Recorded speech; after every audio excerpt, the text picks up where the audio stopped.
Le guide des égarés de Maïmonide, troisième partie, chapitre 13, suite. C'est pourquoi la seule opinion vraie selon moi, celle qui est conforme aux croyances religieuses et d'accord avec les opinions spéculatives, est celle-ci.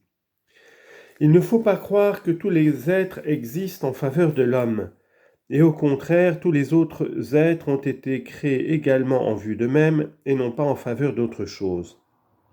Ainsi, même selon notre opinion qui admet la création du monde, on ne saurait chercher la cause finale de toutes les espèces des êtres, car nous disons que c'est par sa volonté que Dieu a créé toutes les parties de l'univers, et que les unes ont leur but en elles-mêmes, tandis que les autres existent en faveur d'une autre chose qui a son but en elle-même.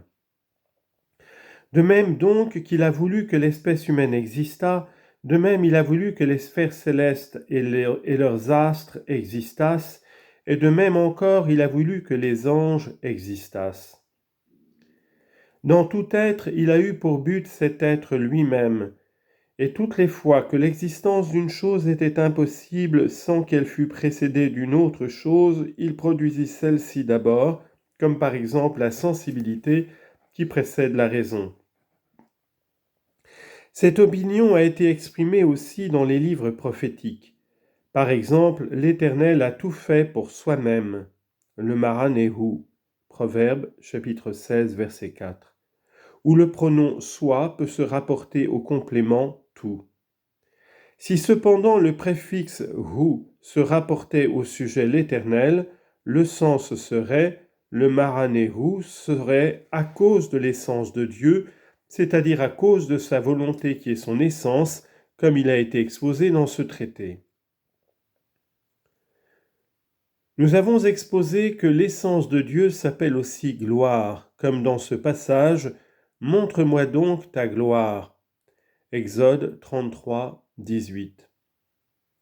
D'après cela, le passage « Dieu a tout fait pour soi-même ou à cause de son essence » ressemblerait à cet autre passage « Tout ce qui est appelé par mon nom et ce que pour ma gloire j'ai créé, j'ai formé et j'ai fait. » Isaïe 43, 7.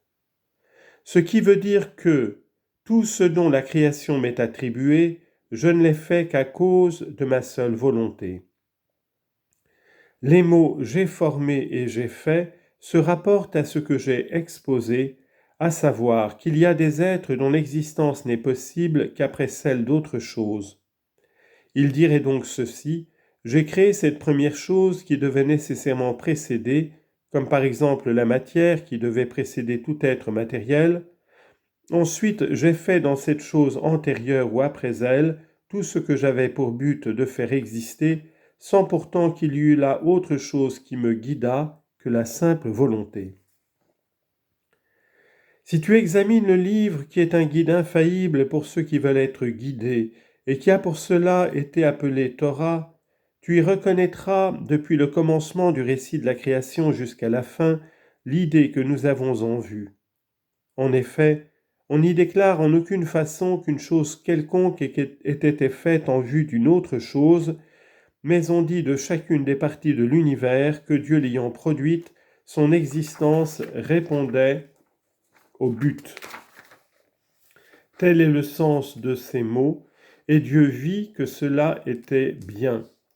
Car tu sais ce que nous avons exposé au sujet de cette sentence. L'Écriture s'est exprimée selon le langage des hommes, et Tov, bien, est une expression par laquelle nous désignons ce qui est conforme à notre but. De l'ensemble on dit, et Dieu vit tout ce qu'il avait fait, et c'était très bien. Genèse 1, 31. Car tout ce qui était né l'était conformément au but qu'on s'était proposé, sans que rien y fût défectueux. Et c'est là ce qu'on exprime par le mot « me'od » très.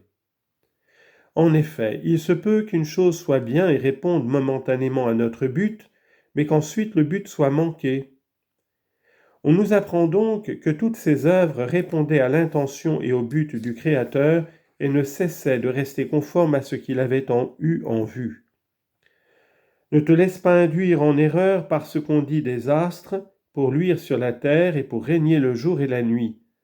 Genèse chapitre 1, versets 17 et 18. Et ne crois pas que cela signifie pour que les astres accomplissent cette action. On a voulu au contraire que faire connaître leur nature telle qu'il a plu au Créateur de la leur donner. Je veux dire d'être lumineux et de gouverner ce bas monde. C'est ainsi qu'on dit en parlant de l'homme et dominer sur les poissons de la mer, au verset 28. Ce qui ne veut pas dire que l'homme ait été créé pour cela, mais indique seulement la nature que Dieu lui a imprimée. Si l'on dit des plantes que Dieu les a données aux hommes et aux autres animaux, au verset 27, c'est là ce qu'ont déclaré aussi Aristote et d'autres, et il est évident que les plantes n'ont été créées qu'en faveur des animaux qui ne peuvent se passer de nourriture. Mais il n'en est pas ainsi des astres, je veux dire qu'ils n'existent pas en notre faveur, et afin qu'il nous en arrive des bienfaits. Car comme nous l'avons exposé, les mots pour luire, pour régner, ne font qu'énoncer l'utilité qui en ressort et qui se répand sur ce bas monde, conformément à ce que je t'ai déjà exposé de la nature des bienfaits qui se communiquent continuellement d'une chose à une autre. Si ce bien qui arrive perpétuellement est considéré par rapport à la chose à laquelle il arrive, il pourrait sembler que cette chose, objet du bienfait, soit la cause finale de celle qui lui a communiqué ce qu'elle renferme de bon et d'excellent. C'est ainsi qu'un citoyen quelconque pourrait s'imaginer que le but final du souverain soit de préserver sa maison des voleurs pendant la nuit, ce qui est vrai jusqu'à un certain point, car sa maison étant gardée et ce bienfait lui venant de la part du souverain, il pourrait sembler que le but final du souverain soit de garder la maison de celui-là.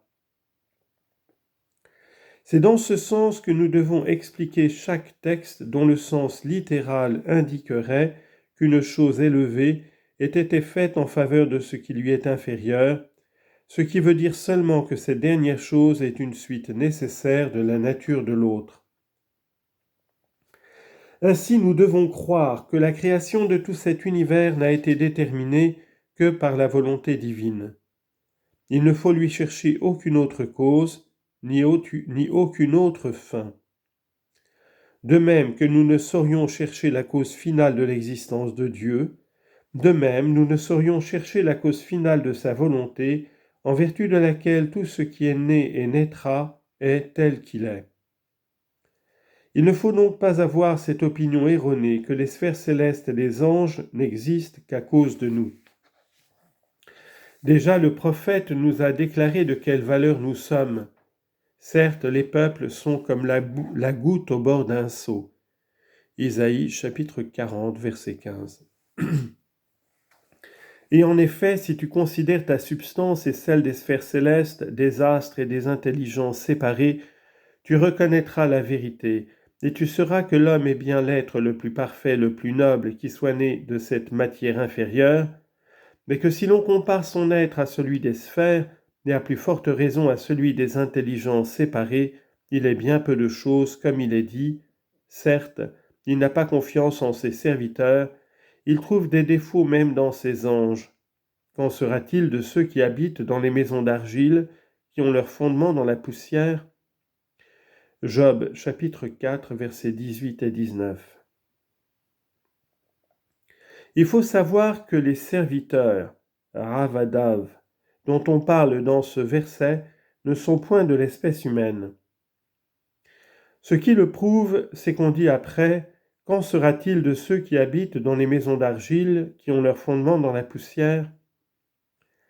Mais les serviteurs mentionnés dans ce verset sont les anges. Et de même les anges qu'on a eus en vue dans ce verset sont indubitablement les sphères célestes. Eliphaz expose lui-même cette idée dans un autre discours en d'autres termes. Certes, dit-il, il n'a pas confiance en ses saints, et les cieux ne sont pas purs à ses yeux. Combien moins l'homme, Ish, abominable, corrompu, buvant l'iniquité, Ravela, comme l'eau. Job chapitre 15, versets 15 et 16. Il est donc clair que ces saints sont les mêmes que ses serviteurs et qu'ils ne sont pas de l'espèce humaine.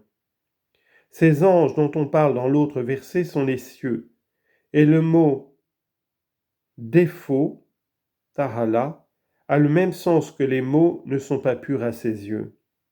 Je veux dire qu'ils sont des êtres matériels, mais quoiqu'ils soient de la matière la plus pure et la plus brillante, ils sont cependant relativement aux intelligences séparées, troubles, ténébreux et sans clarté. Si l'on dit en parlant des anges, certes il n'a pas confiance en ses serviteurs, cela veut dire qu'ils n'ont pas d'existence solide, car selon notre opinion, ils sont créés, et même selon l'opinion de ceux qui admettent l'éternité du monde, ils sont les effets d'une cause, et leur rôle dans l'univers n'a ni solidité ni fixité relativement à Dieu, l'être nécessaire dans le sens absolu.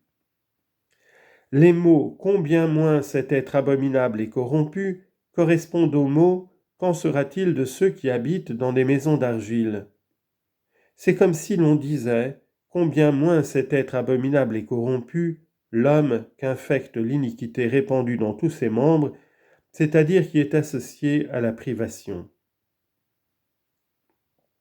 Le mot « rola » Ain Vav Lamed He signifie courbure ou iniquité, comme dans le mot Va'aretz Nechovat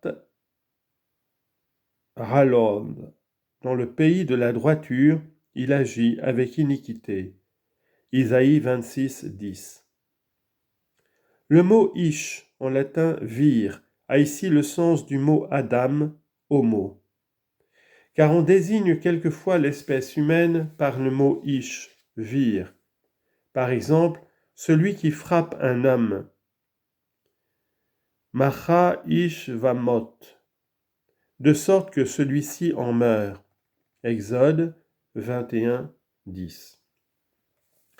Voilà donc ce qu'il faut croire, car dès que l'homme se connaît, qu'il ne se trompe pas sur son propre compte et qu'il comprend chaque être tel qu'il est réellement, il se tranquillise et ses pensées ne sont pas troublées en cherchant telle fin pour une chose qui n'a pas cette fin, ou en général en cherchant une fin pour ce qui n'a d'autre fin que son existence dépendant de la volonté divine, ou si tu aimes mieux, de la sagesse divine.